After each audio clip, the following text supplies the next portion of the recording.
We don't need R&D in our company. Oscar's abusive voice echoed in the conference room. It had been 2 years since Oscar started making fun of us at the company's regular monthly meetings. I was waiting to see exactly when I should leave the company. My name is Thomas. I am the head of the R&D. I work for a large food processing company. We specialize in ice cream and frozen confections, and we distribute our products to supermarkets and souvenir stores all over the United States. Employees call me Edison, after my name. I moved to my current company about 10 years ago. Although the pay was less, I was generally content because I was able to do what I wanted and had another income. 3 years ago, things started to change. It was when the president's eldest son, who had been training at a different food company, came to the company as vice president. One day, I was called to the president's office. "I have an important favor to ask you, Thomas. I need you to develop a new ice cream product. I've already decided on the general idea." The president had approached me with a top-secret project. "This is for my son. It will be difficult for the other employees to accept my son as the next president. If my son makes a big hit product at the same time he joins the company, I thought that the employees will be happy to have him as a successor." "Yes, I think that would be a good idea." I nodded in agreement. "So here's the thing, Mr. Edison.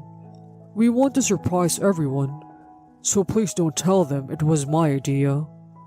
Let's say it's the R&D's idea, and I'll reveal that it was mine after the product is released." The vice president snickered mischievously. "If we can make a blockbuster product, our business performance will increase, and our employees' salaries will rise. We might even be able to offer extra bonuses." "An extra bonus would be nice. So then, what's your idea?" The vice president smiled. "A hamburger." The vice president replied with a smile. My mind went blank for a moment. I tried to think and process what he said. "A hamburger? Ah, I get it. You mean colorful ice cream. You said earlier it was a new ice cream product. Taking a cue from everyone's favorite, hamburgers." I interpreted this to mean that they were developing a new ice cream product with a variety of flavors. But the vice president said, "No, that's not it. It's everybody's favorite food, hamburger, in the form of an ice cream. It's a new and fun product, isn't it? I'm sure it's going to be a big hit." "Are you serious?" The president's attitude made me turn a straight face. "I was surprised at first, but isn't it a novel idea? I thought of it with the vice president. I couldn't have come up with such an idea on my own. This is the age of the internet, and I'm sure that there are people out there who would buy it just for the fun of it." There was no way I could stop them if the president and vice president were willing to do it. My R&D staff and I thought it would never sell, but we worked hard to develop the product. At the time of the internal announcement, the sales department and the other departments were, as expected, not fond of the idea. However, the president and vice president pushed the product to market, saying, "We've gone to a lot of trouble to create this product, so let's trust our R&D department." The president and vice president never mentioned that it was their idea. As expected, the product did not sell. In fact, the product went into a surprisingly large deficit, which led to all employees' bonuses being cut that year. Furthermore, the vice president called me in and said, Please say that it was not my idea and that you guys did it on your own. You must keep it a secret. Do you understand? From that moment on, I did not like the boss and his son. Oscar in sales department couldn't buy the car he wanted because of the bonus cut, and he became overtly hostile to me. What's with you, Edison? You've only graduated from high school. You're getting ahead of yourself. I was often criticized in passing by him. At the company's regular meeting, at the beginning of each month, he would always make it difficult for us. Since Oscar was like that, the people around him would imitate him and harass me. I thought about resigning, but I held out for the sake of those working under me. Then, the day of the regular meeting came again. There, Oscar made an outrageous statement. Let's get rid of the R&D. My mind went blank. What are you saying all of a sudden? You've made a lot of mistakes in the past, you know. You've made a terrible mess of things like the hamburger-flavored ice cream. Oscar glares at me and clears his throat. He looks around and explains loudly. Listen up, everyone. We already have a series of very popular products. For the time being, we will be more profitable if we work on developing sales channels rather than product development. If this series of products stops selling, we can start research and development in new. R&D departments are all about labor costs. We don't need a department that will only cause losses to the company. Oscar glanced at me. He has only graduated from high school. R&D would be better off in the hands of someone else. The other employees listened in silence. Some of them were nodding their heads. I stared at the president and the vice president. The president and vice president looked away from me and remained silent with difficult expressions on their faces. Oscar continued. I've actually bought on board a talented individual with a sales expertise from one of the largest companies in the industry. He's a 24-year-old man from a major general trading company. If we can learn about sales from him, our sales should go up and we'll be profitable. Some were surprised while they agreed that that would be a great idea. But others seemed not to be surprised at all, as they probably had already heard about it. Perhaps if we could get those experts to develop a sales channel for us, our business might pick up. Surely, selling the products we already have is more important than developing products that don't make any money. The sound of crackling applause echoed in agreement with Oscar. Oscar was completely smitten. So, everyone, let's fire the high school graduate who can't give us any profit. He shouted. The conference room fell quiet for a moment, perhaps because he had said too much. No one agreed with Oscar's statement while I was present, but no one disagreed either. Are you sure? I quietly said and looked at the president. Before the president could answer, Oscar spoke up. It's natural. From now on, we'll use the experts we've brought in from the big companies. He smiled condescendingly at me. I didn't care about Oscar though. Are you sure you want to get rid of the R&D? Are you sure you want to fire me? I repeated. The atmosphere was so heavy that no one around me spoke a word. The president was not very articulate, but answered. I'm sorry to tell you this, but Oscar has a point. I think we should focus on sales rather than development. Does the vice president share your opinion? I asked, and the vice president, unlike the president, was very clear. I think Oscar is right. We can outsource R&D when it becomes necessary.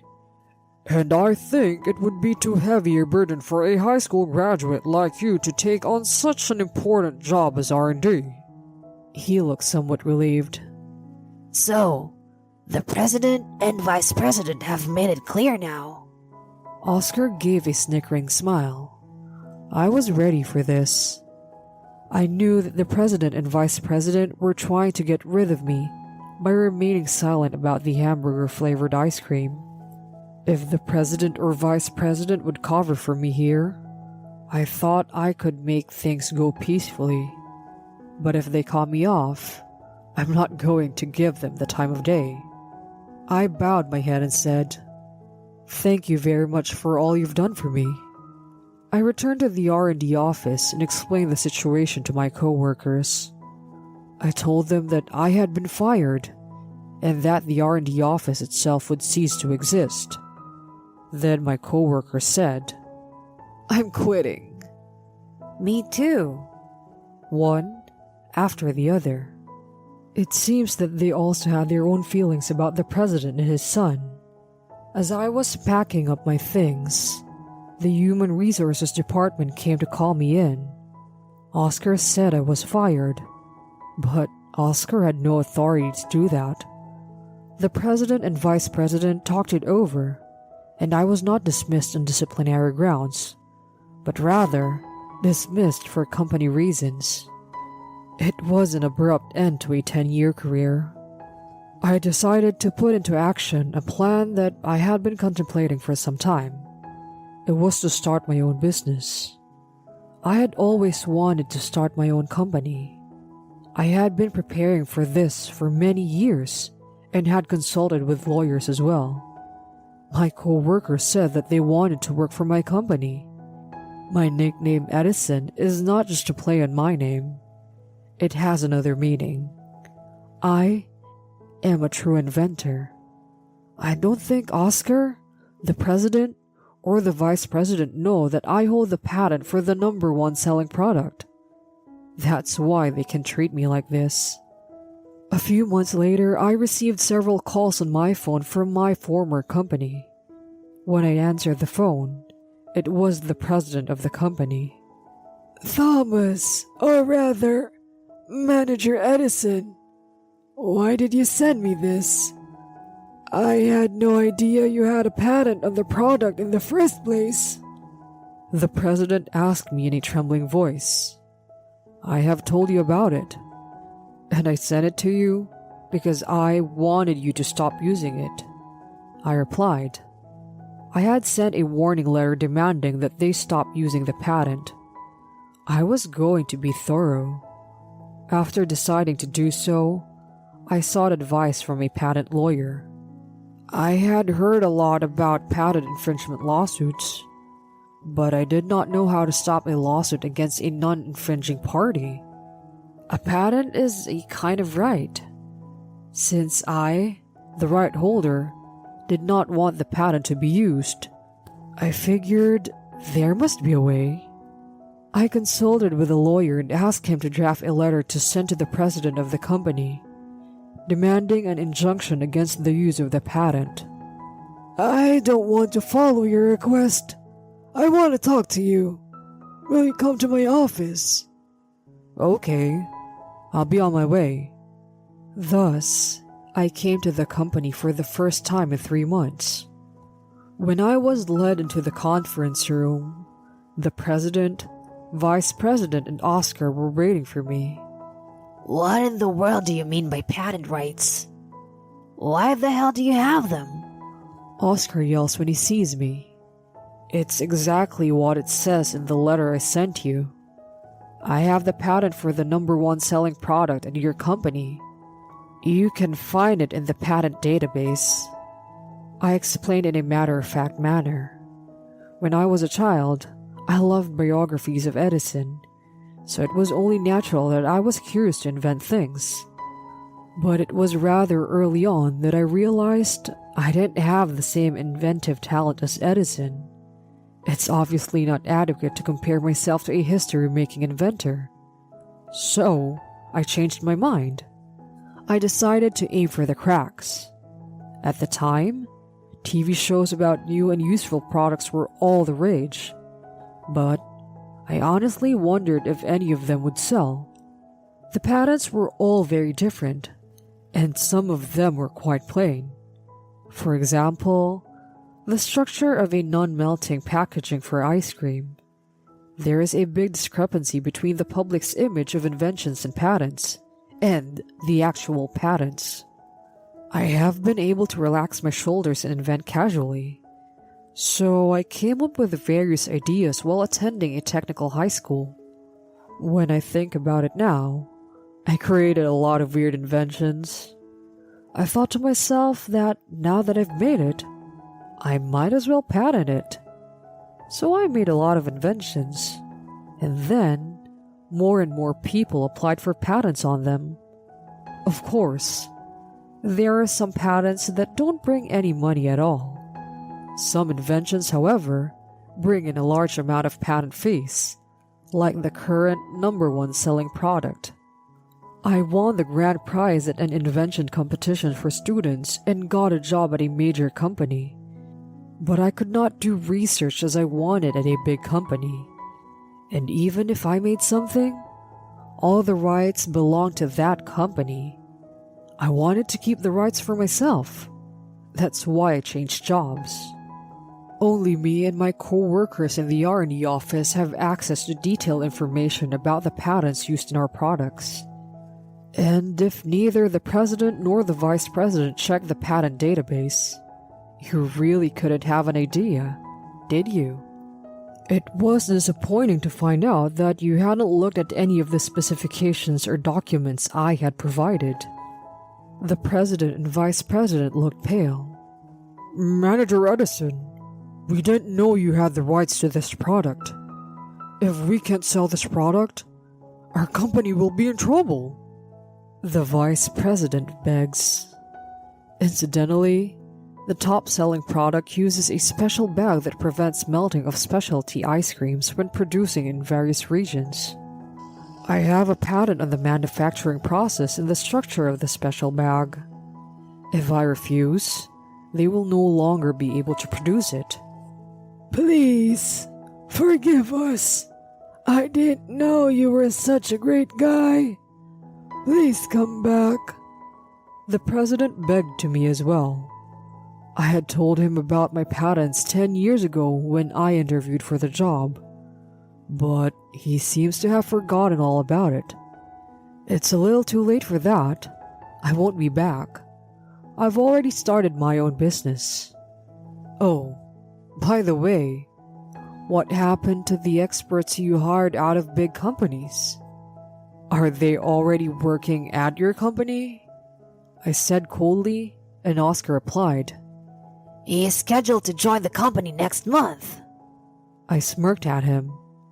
He's 24, isn't he? What does that matter? If he has a master's degree, he will be 24 when he graduates, right? It's June right now, and he joined the company last February, right? So, he has almost no working experience, does he? Especially at a major company. They take a lot of time for training. What? Oscar finally caught on.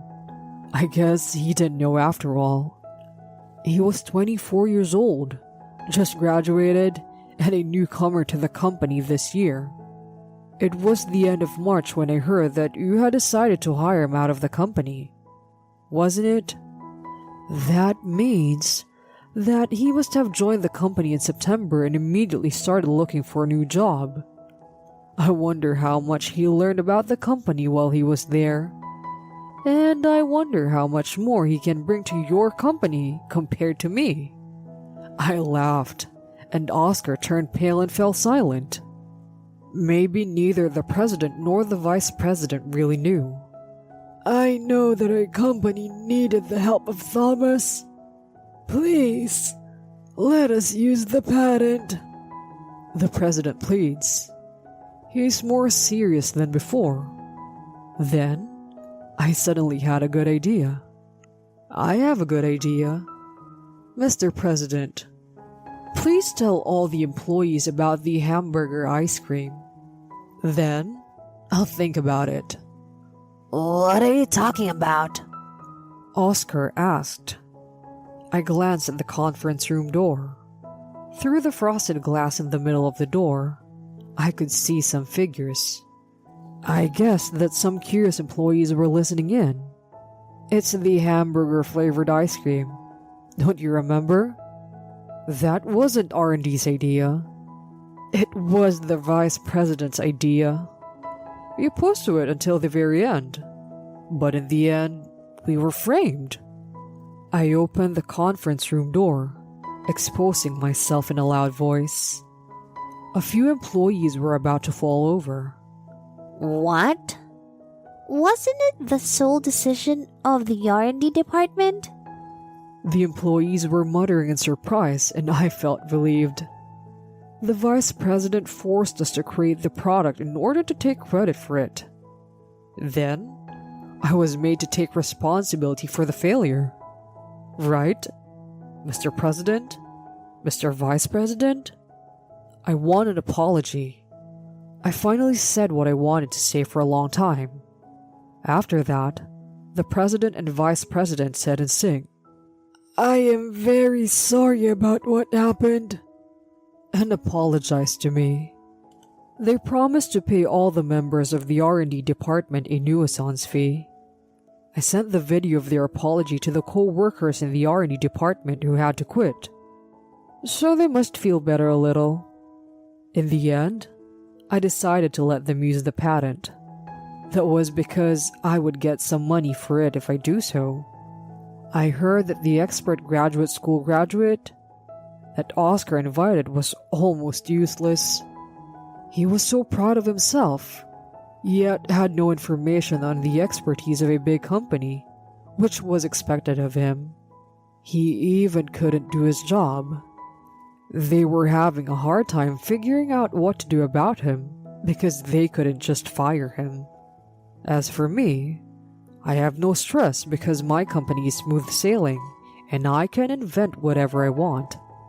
I have recently developed an improved version of a patent that is #1 in sales.